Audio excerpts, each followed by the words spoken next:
안녕하세요, 여러분. 오래 기다리셨죠? 뭐냐면 이거요. 유발 하라리의 21세기를 위한 21가지 재원에 대한 비판 영상을 제가 찍겠다고 말씀드렸습니다. 아직 다 못 읽었는데 중요한 거는 전반부에가 다 있더라고요. 후반부는 과거의 그 자기 지식을 중언부언 해가지고 제가 유발 하라리 책에서 강력하게 느끼는 게 뭐냐면 책 두께를 넓히기 위한 좀 어거지 노력이 너무 많이 보인다. 그래서 좀 읽는데 굉장히 좀 짜증이 난다. 우리가 이제 책의 장점이라고 한다면, 책이나 강의의 장점이라고 한다면 생각을 좀 압축적으로 전달해 줄 필요가 있고, 왜냐면은 모든 사람의 시간은 소중하니까. 그리고 이제 우리가 자세하게 설명해야 되는 건 뭐냐면은 뭐 이렇게 특정 제목이 잘 달린 유튜브라던가 아니면은 개별 상담이라던가, 제가 유튜브에 제목을 가급적 길게 자세히 다는 이유가 있어요. 꽉 한도를 채우는 이유가 있는데, 그게 뭐냐면은 선택적으로 들을 수 있게끔 해주는 그 배려거든요. 그래서 21세기 아무튼 21가지 제안 하고 비교해서 읽어야 될 게 이겁니다. 그러니까 얼마 전에 제가 책 소개했는데, 강추했는데, 강한 인공지능과 인간이라는 책이죠. 그래서 여기에다가 이제 제가 최근에 비판했던 그 에이트라는 책은요, 뭐냐면은 링 위에 올라갈 수 없는 너무나 저질적인 책이기 때문에 아예 이제 언급을 안 하고 싶은데, 이 강한 인공지능과 인간의 표지에 있는 글을 읽으면서, 여기 이 뒷표지에 있는 글을 읽으면서, 야, 이거 한 두세 문장으로 에이트를 한 방에 까버리는구나 이걸 확 느꼈는데 읽어드릴게요. 그러니까 이분은 철학자답게 많은 생각들이 문장에 굉장히 잘 압축이 돼 있어요. 굉장히 세련된 문장인데, 자, 인공지능과 사물 인터넷의 시대의 근대적 자유나 자율성은 퇴색된다. 이게 이제 국가적인 생존이 걸려 있기 때문에 데이터 산법이라던가 또는 우리가 그 어떤 윤리적으로 당장에는 좀 위험해 보이는 선택들을 국가에서 할 수밖에 없는 일들이 앞으로 계속 벌어질 겁니다. 안 그러면은 전망의 위기가 오기 때문에 그래요. 그런 측면에서 근대적으로 우리가 읽어왔던 자유라든가 민주, 자율성이 이 인공지능 사물 인터넷 시대가 오게 되면은 사생활 침해라든가 어떤 프라이버시 자체가 아예 사라져버리는 시대가 온다거나, 그걸 이제 나쁘게 말하면은 정말로 자유가 없는 빅브라더의 시대가 돼버리는 건데, 그럴 수밖에 없다. 근데 그거를 첫 문장에 딱 얘기하는 거죠. 그 대신에 분산된 인지 시스템에 빨리 끼어들어가 자신을 거기 맞추기, 그리고 빅데이터가 권유하는 방식에 따르기, 또 자신이 직접 결정하려고 애쓰는 대신에 결정되어야 할 것이 결정된다는 것을 인정하고 인지하기. 현실적으로 이게 어떤 거대한 힘, 거대한 쓰나미가 오는 것을 빨리 인지를 하고 분산된 인지 시스템에 빨리 끼어들어가 자신을 거기에 맞추어야 된다는 얘기는, 이게 이제 뭐냐면은 우리가 디지털을 잘 사용할 수 있도록 훈련이 돼야 된다는 얘기예요. 그러니까 이제 에이트를 한 방에 이제 까나가고 있는 거죠. 이 몇 개의 문장으로 에이트를 완전히 묵사발 내버리는 겁니다. 빅데이터가 권유하는 방식에 따르기. 빅데이터가 권유하는 방식. 미래 사회는 어떻게 펼쳐지고 미래 인간은 어떻게 살아갈 것인가? 국가는 어떤 어떤 것들을 준비해야 되는가 이런 것들이 빅데이터로 나온단 말이죠. 그리고 결정되어야 할 것이 결정된다는 것을 인정하고 인지하기. 돌이킬 수 없는 어떤 그런 흐름인 거죠. 강한 인공지능이 나오는 세상이라는 것은.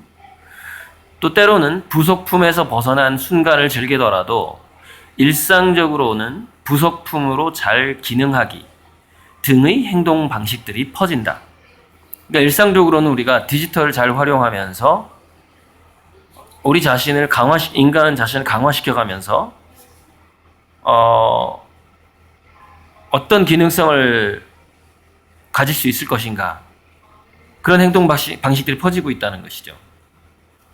자, 또 이미 선언적으로 주어진 권리를 자각하며 그것을 추구하는 개인의 모습보다는 사람들이 행동 패턴을 끊임없이 분석하고 제시하면서 그 가운데서 현명하게 선택하기를 바란다고 말하는 알고리즘 시스템에 귀를 기울이는 개인들의 모습이 확대된다. 그러니까 우리는 개인적인 선택을 할 수밖에 없고 결국에는 빅데이터에서 권유하는 방식에 따르거나 또는 인공지능 알고리즘 시스템에 계속해서 의지를 할 수밖에 없는 그런 모습들이 확대된다. 뭐 이렇게 해석이 될 수가 있겠습니다. 이제 이 뒷페이지의 문구를 보면은 첫 문장이 인공지능의 등장 때문에 인간이 잉여가 되는 것은 아니다로 시작을 하죠. 이것도 이제 에이트하고 자꾸 에이트나 진짜 입에 꺼내기도 싫을 정도의 책인데. 자, 이 지은이 김진석 씨가 쓴 책 중에 이제 제가 사서 보고 싶은 책 제목이 보여요. 이상현실, 가상현실, 환상현실. 초월에서 포월로. 포월이라는 단어는 여러 번 들어봤는데 정말 제가 좋아하는 단어죠. 초점이 안 맞죠? 포월. 포용하면서도 포괄하면서도 초월하는 것이 동시에 되는. 그래서 제가 이제 이 책 서문만 읽었는데 서문에서 벌써 이제 이 사람이 상당히 균형 잡힌 생각의 소유자다. 대단히 인공지능 관련돼서 기본 지식을 쌓은 이후에 사유의 단계로 넘어갔다. 이것을 볼 수가 있어요. 이지성의 에이트 같은 경우에는 자료조사의 단계도 그 걸음마 단계를 뛰어넘지 못했다. 그러니까 자료조사의 단계가 있고 자료조사 이후에 그 사유의 단계가 있단 말이죠. 근데 이지성의 자료조사가 걸음마에 불과하고 유발 하라리의 자료조사가 호모데우스 이후에 상당히 많이 진전했다 라는 걸 느꼈어요. 근데 제가 호모데우스를 21세기 21가지 재현을 읽고 나서 느낀 게 뭐냐. 유발 하라리는 자기의 통찰력을 자신있게 책에 쓰질 않아요. 그 다음에 비전 제시도 전부 뭐냐면은 다른 전문가에 의해서 인정된 안전빵으로 인정된 비전만 제시하고 있어요. 그 다음에 이게 지금 호모데우스라는 책을 비판을 많이 받았기 때문에 아마 이 책의 말투가 이렇게 바뀌어버린 것 같다는 제 개인적인 느낌이 들어요. 그래서 무슨 얘기냐면은 유발 하라리는 자료 조사를 상당히 그래도 뭐 수미양가에서 우 정도는 갔다. 이지성은 자료 조사에서 수미양가에서 낙제점이다 이거고, 이 양반은 자료 조사를 어느 정도 끝내고 사유의 단계로 넘어갔다 이거죠. 이 책이 사유의 단계로 넘어갔다.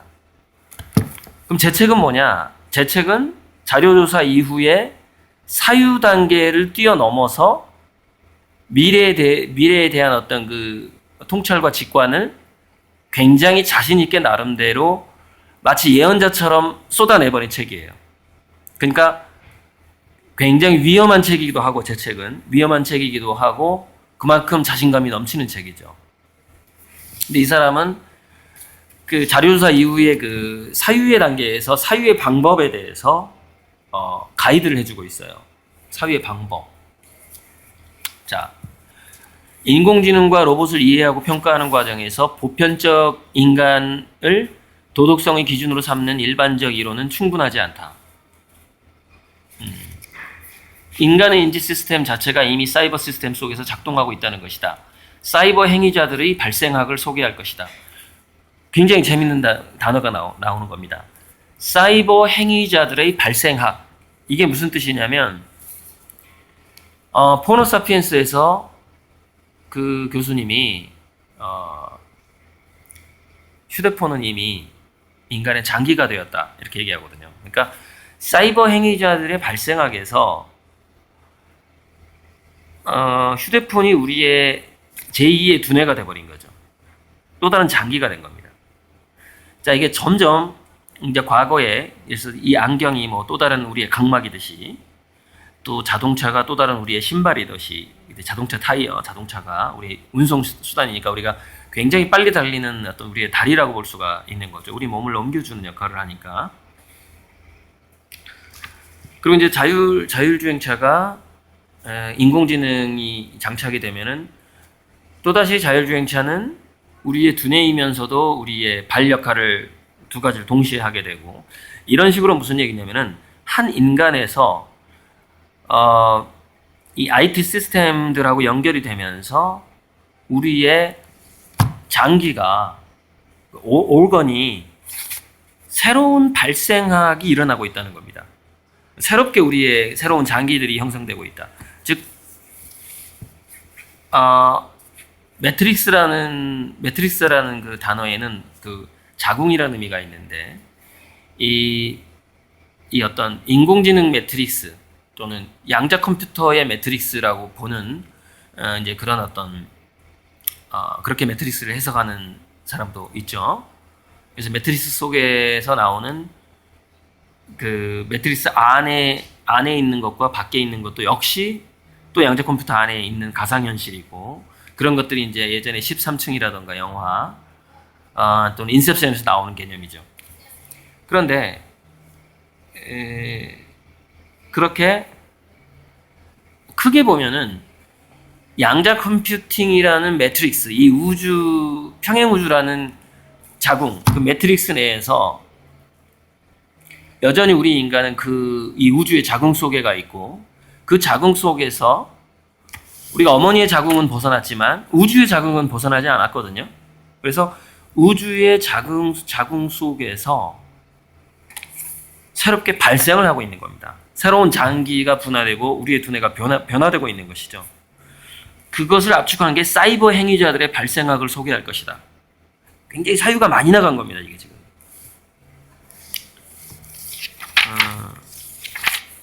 자, 나는 인간 강화가 인간 본성을 파괴할 것이라는 비관주의도 거부하지만 기술적 발전이 전적으로 인간을 위한 도구로 이용될 수 있다는 낙관주의에도 가담하지 않을 것이다. 가담하지도 않을 것이다. 문장 마음에 들어요. 가담 안 하겠다. 자, 그래서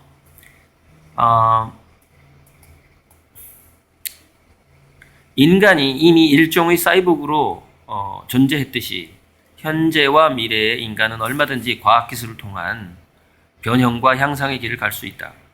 인간 강화가 수많은 형태로 등장할 과정에서 비관주의와 낙관주의 사이에서 기우뚱한 균형을 잡는 노력과 솜씨가 필요하다. 기우뚱한 중요. 기우뚱한 균형. 기우뚱한 중요. 중용 자체는 기우뚱해요. 그리고 노자사상이죠. 대직약굴. 큰 발음은 약간 굽어 보인다. 대직약굴 같은 것이죠. 자, 한스 모라백처럼 인간의 의식에 근거해서 인공지능을 구성하고자 했던 사람들이 있는가 하면 그와 달리 로드니 브룩스처럼 인간의 의식에 기반을 둔 인공지능은 이미 끝났거나 한계에 봉착했으므로 다른 방식으로 작동하는 인공지능 로봇 또는 인공 생명에 초점을 맞추어야 한다고 말하는 로봇 연구자들이 있다. 한스 모라백, 제가 EBS 미래강연 큐에 나갔을 때 한스 모라백 얘기는 하지 맙시다 그랬어요. 모라백이 뭐라고 그랬냐면은 인공지능에게 쉬운 거는 인간에게 어렵고 인간에게 쉬운 것은 인공지능 로봇에게 어렵다 하면서 모라백의 역설이라는 것이 나왔는데, 이미 모라백의 역설이 깨진 지 저는 한 5년 정도 지났다고 봅니다. 이미 인공지능은 단순한 신체 조작, 걸음마 이런 거, 우리 손해가 하는 역할들을 이제 뛰어넘었다. 핸드드립 커피 따르는 게 로봇이 더 잘한다 이거죠, 인간보다. 그 다음에 스시 이렇게 회 자르는 거 이런 것도 더 잘한다. 요리사보다 잘한다. 그게 무슨 얘기냐면 한스 모라백은 인간을 중심으로 인공지능을 판단을 했다는 겁니다. 그런데 로드니 브룩스는 인간의식에 기반을 두고서 인공지능을 판단한 시대가 끝났다는 거예요. 인공지능은 이미 인간과 다른 방식으로 작동해가고 있다는 것이죠. 그래서 결국 인공 생명에 초점을 맞추어야 한다. 문제는 자기 조직하는 시스템이라는 것이죠. 인공지능. 자기 조직. 스스로. 셀프 오거나이즈드. 무엇 이렇게 얘기하죠. 자, 서문에서 제가 이제 뽑은 문장인데, 정말 강한 인공지능이 야기하는 위험 및 가능성에 대해 현실적으로 분석하려면 초지능 및 특이점, 그리고 뇌 컴퓨터 인터페이스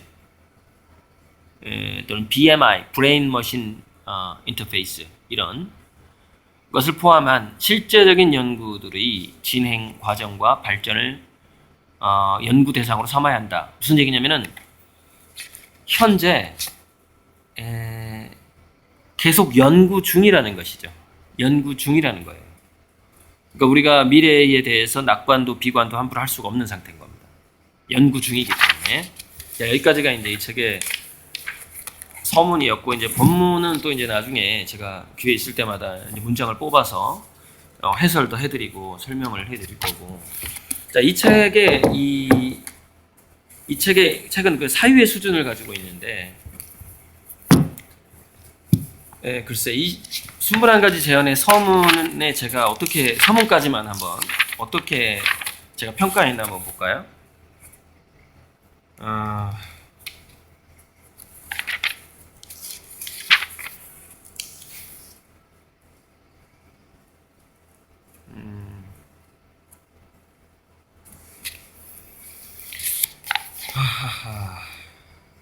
자, 이제 빅데이터 알고리즘에 대해서 소수 엘리트에게 그 정보가 집중되는 디지털 독재를 만들어낼 수 있다라는 이제 말을 하고 있는데, 그러니까 이게 이제 그 진단이 잘못된 걸로 저는 보는데요. 예를 들어서 저는 이렇게 봅니다. 지금까지 빅데이터하고 CCTV 뭐 이런 것들이 저는 일반 시민, 서민, 그리고 연구자 이런 사람들에게 유리하게 작동한 면이 더 많다고 봐요. 오히려 우리가 예를 들어서 휴대폰이 나오고 하면서 빅데이터가 많아지면서 오히려 권력층들이 감출 수 있었던 것들이 더 많이 드러났죠. 더 많이 드러났단 말이죠. 빅데이터가 많아지면서 권력층들의 권력이 더 강해진 게 아니라고 저는 보고 있어요. 그리고 강해진 것처럼 보이겠지만 앞으로 저는 더 허물어질 거라고 봅니다. 이게 지금 유발 하라의 진단하고 제 진단이 다른 부분이에요.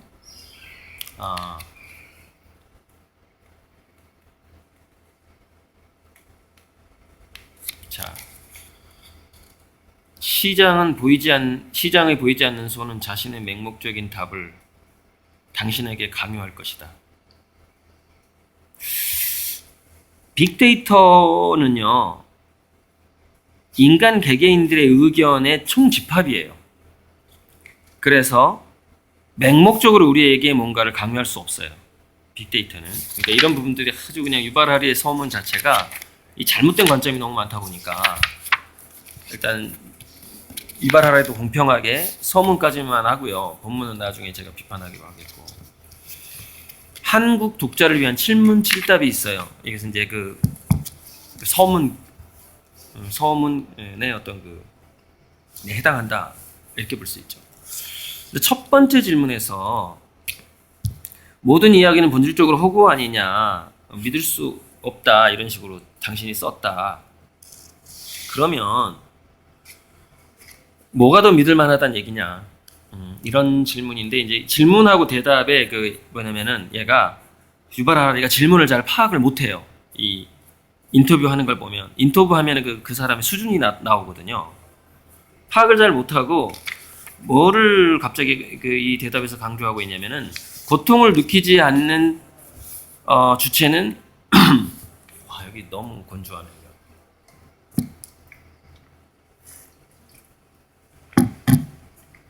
고통을 느끼지 않는 실체는 허구다 이렇게 얘기하면서 예를 들어서 삼성이나 현대나 어떤 기업의 이름이라는 것은 허구다 뭐 이런 이상한 얘기를 하는데 이게 무슨 말인지 저도 알겠거든요. 근데 우리가 예를 들어서 현대차가 이번에 중국 부품이 딸려서 생산을 중단했다. 현대차가 고통을 안 느끼죠, 당연히. 현대에서 일하는 사람이나 하청업체들이 고통을 느끼죠. 근데 뉴스에서는 뭐라고 얘기해요? 뭉뚱그려서 대표적으로 현대차가 문제가 생겼다 이렇게 얘기를 하죠.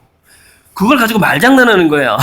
현대차는 현대라는 기업 자체는 그 이야기는 허구다. 고통을 느끼지 못하는 주체이기 때문이다. 뭐 이상한 얘기를 하고 있는 거예요. 이게 무슨 책상에서만 연구하는 무슨 자폐증 환자처럼 얘기하고 있는 거예요, 지금. 자, 두 번째 질문. 저 안 읽어봤어요, 지금. 자, 두 번째 질문 한번 봅시다. 당신은 인류가 현재 당면한 주요 도전들에 대처하기 위해서 전지구적 사고가 필요하다고 했다. 어쩌고 저쩌고. 근데 한국 같은 작은 나라로서는 참, 좀 더 강한 어떤 민족이나 국가의 그 이기적인 움직임이 무시할 수가 없는데, 왜냐면 전지구적으로 안 움직인다는 것이죠. 부족적으로 민족적으로 움직이고 있다 이거죠. 자, 현실적인 타협점을 찾아야 되지 않겠냐 이게 질문이죠. 근데 이제 지구적인 접근법을 택해야 합니다. 원칙적으로 이렇게 얘기하고 있고, 그러면서 대답은 이 질문자의 의도를 똑같이 반복을 해요. 예를 들어서 킬러 로봇이나 슈퍼 휴먼, 유전자 조작을 통한 슈퍼 휴먼은 미국이나 중국에서 나올 거다. 근데 한국이 반대한다고 해서 그게 반대가 되는 게 아니다. 뭐 이런 이제 같은 이 얘기를 하고 있고,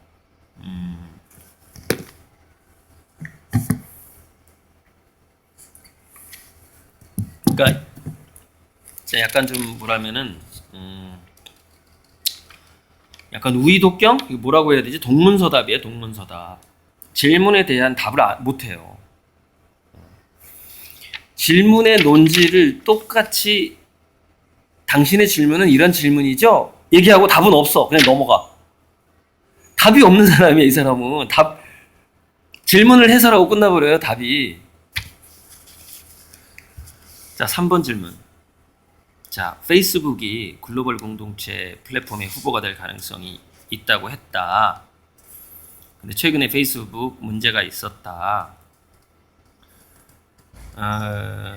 그래서 이제 대안적인 플랫폼 운동이 있는데 이거 어떻게 전망하냐, 평가하고 전망하냐. 자, 이렇게 물어보니까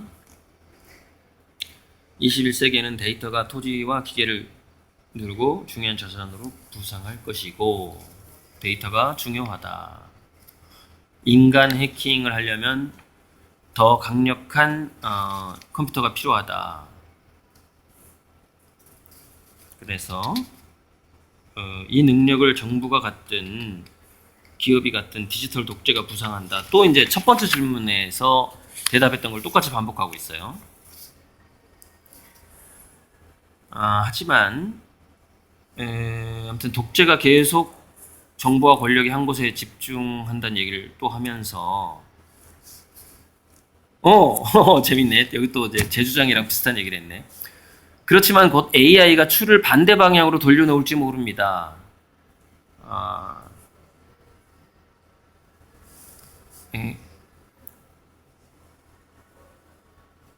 결과적으로 20세기에 권위주의 정권이 정보를 한 곳에 집중하려고 했던 시도가 이게 21세기에는 결정적인 이점이 될지도 모릅니다.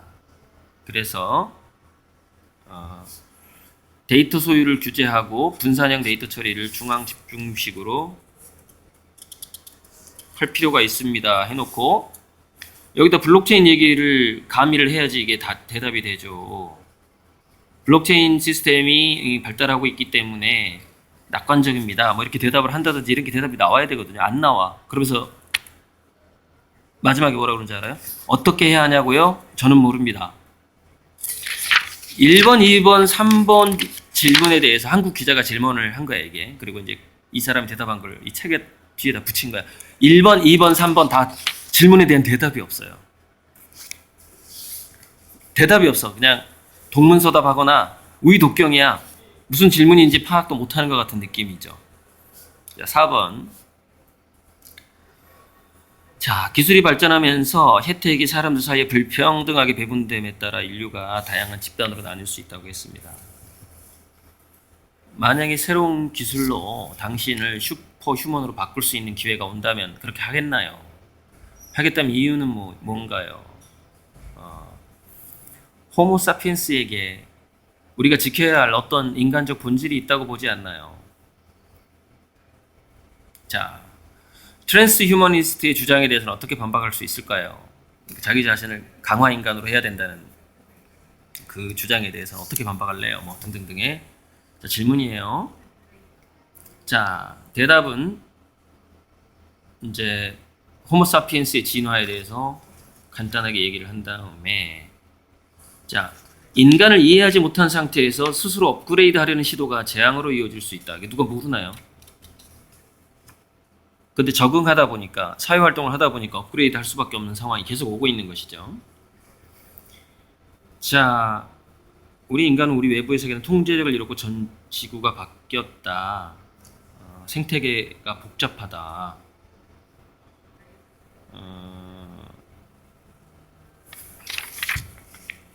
자, 우리의 새로운 힘을 우리 자신을 더 잘 이해하기 위해 사용할 수도 있다.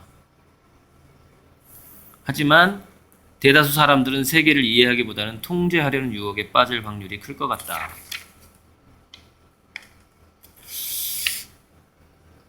그러니까 계속해서 유발 하라리는 서문에서 보여주고 있는 오류를 마지막까지 지키고 있는 겁니다. 그러니까 자기 생각의 오류를 파악하기 어렵죠. 그러니까 계속해서 이 친구는 세계를 이해하는 빅데이터가 그것이 독재자가 그것을 지배하는 방식의 어떤 통제 유혹에 빠질 확률이 크다라고 대답을 하고 있어요. 질문에 대한 구체적인 대답은 아니에요. 여전히 이 사람은 어떤 질문을 하는지를 파악을 못하는 사람이에요. 제가 유발 하라리 강의를 들어보시면 다 똑같거든요. 어떤 질문을 하든지 자기가 아는 것만 얘기를 합니다. 그 질문에 반응을 잘 못해요. 유발 하라리 그 유튜브 강의를 한번 들어보세요. 개념이 없는 사람처럼 보여요. 사유의 능력 자체도 그냥 역사학자로 남았어야 할 사람이죠. 이 사람은. 계속해서 서문에서 보여줬던 이제 그 빅데이터하고 인공지능하고 블록체인의 발달이 데이터 독재로 간다라는 우려를 계속 그 얘기만 하고 있는 겁니다. 지금 질문 몇 개 되지도 않아요. 5번째 질문. 과학에 대한 당신의 입장에는 상충된 면이 있는 것 같다. 이게 잘 본 거죠, 이 질문자가. 얘는 모순적인 얘기를 한 책에다 막 많이 하거든요. 어, 과학은 본질적으로 인간의 협력을 통해 이루어지는 사업입니다. 질문이에요. 하지만 당신은 내적 자아에 대한 주관적 관찰에 의지한다. 주관적 관찰은 객관 검증의 범위를 넘어선다. 주관과 객관을 어떻게 조화시킬 수 있나? 나는 아무런 모순도 없다고 생각한다. 이게 대답이에요. 자, 정신을 연구하는 일에서 우리는 자기 말고는 그 누구의 정신도 관찰할 수 없다. 현미경으로 타인의 뇌를 관찰할 수 있지만 뇌는 정신이 아니다. 따라서 정신을 연구할 때는 우리 자신의 내면의 실체를 관찰할 필요가 있다. 그러니까 지금 유발 하라리는 진화심리학적인 어떤 기초 지식 또는 어떤 그동안의 진화심리학적인 연구 성과, 심리학적으로 인간이 얼마나 개성보다는 공통점이 더 많은지에 대한 공부나 생각이 없는 것 같은 대답을 하고 그냥 지나가요. 자, 6번 질문. 당신은 고통이 유일한 실체이며 우리는 그것을 피하거나 줄여야 한다고 했다. 우리는 더 높은 목적을 이루기 위해 고통을 감수할 때가 있다. No pain, no gain이란 말도 있다. 자, 대답. 고통과 괴로움을 혼동하지 말아야 한다. 괴로움은 고통과 다르다. 오케이. 그건 넘어가고 너무 길게 대답하고 있는데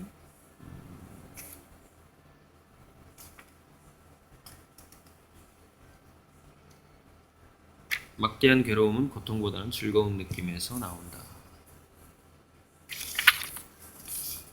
괴로움의 본질은 실체의 거부다.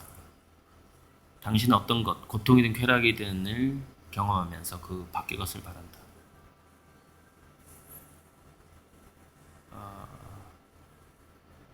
우리는 실체를 있는 그대로 받아들이도록 훈련해야 한다.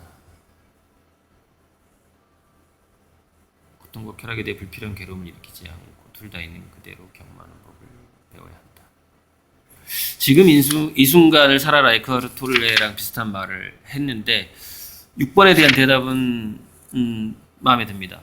마음에 들어요. 자, 7개 질문 중에 자, 마지막 7번째 질문과 대답을 한번 자세히 마지막이니까 자세히 한번 들여다봅시다. 당신은 유명 저자이고 열성적 독서가다. 그런데 지금은 종이책을 읽는 사람들이 줄고 있다. 가벼운 콘텐츠가 넘쳐나는 디지털 스크린에 빠져 깊이 생각한 기술은 잃어버리고 마는 걸까? 책의 미래와 그것이 우리의 사고에 미칠 영향에 대한 의견을 듣고 싶다. 책의 미래 그리고 이제 이렇게 유튜브 콘텐츠 같은 것의 확산에 대해서 자, 질문이 왔어요. 근데 자기도 이제 나는 오디오북을 듣는 경우가 더 많다. 책보다.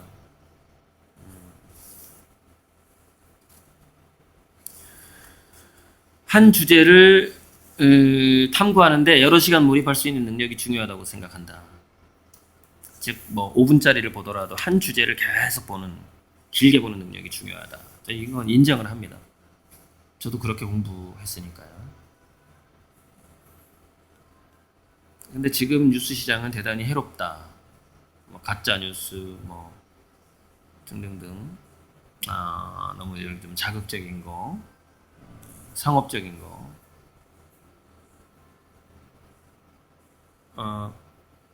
공짜로 무언가를 얻는 경우 당신이 상품이다. 아주 유명한 말이 있다. 그러니까 나에게 뭔가 공짜가 막 주어져. 그러면 나의 선택이라는 것이 데이터로 팔리는 오히려 반대로 그런 유명한 말이 있다라는 것이죠. 소비자가 합당한 대가를 지불하되 소비자의 주의를 악용하지 않는 고품질 뉴스가 그래서 오늘날의 세계에서는 바로 이런 정보, 고품질 뉴스 그리고 거기에 대한 주의력이 굉장히 중요한 자산이다. 공짜라는 이유로 자기의 주의를 포기하는 대신 낮은 품질의 정보를 얻는 것은 정신 나간 짓이다. 그래서 기꺼이 제값을 지불할 의향이 있어야 한다. 이렇게 얘기하는데 저는 반대합니다. 반대해요. 왜냐면은 지금은 우리가 공짜로 볼 수 있는 영상이나 도서관에서 이렇게 우리가 시간과 주의력만 투자한다면 얻을 수 있는 게 굉장히 많거든요. 이건 뭐 그냥 제 개인적인 느낌인데 7번에 대한 이 유발 하라리의 대답은 자기 책을 돈 주고 사라라는 대답으로 들려요. 그래서 이렇게 책을 이렇게 두꺼울 필요가 전혀 없거든요. 이 책은요, 이 책 한 3분의 1이면 끝나는 내용이에요. 근데 그냥 두껍게 만들어가지고 가격을 2만 원 넘게 결국 만드는 거죠. 이게 좀 두꺼워야 되니까.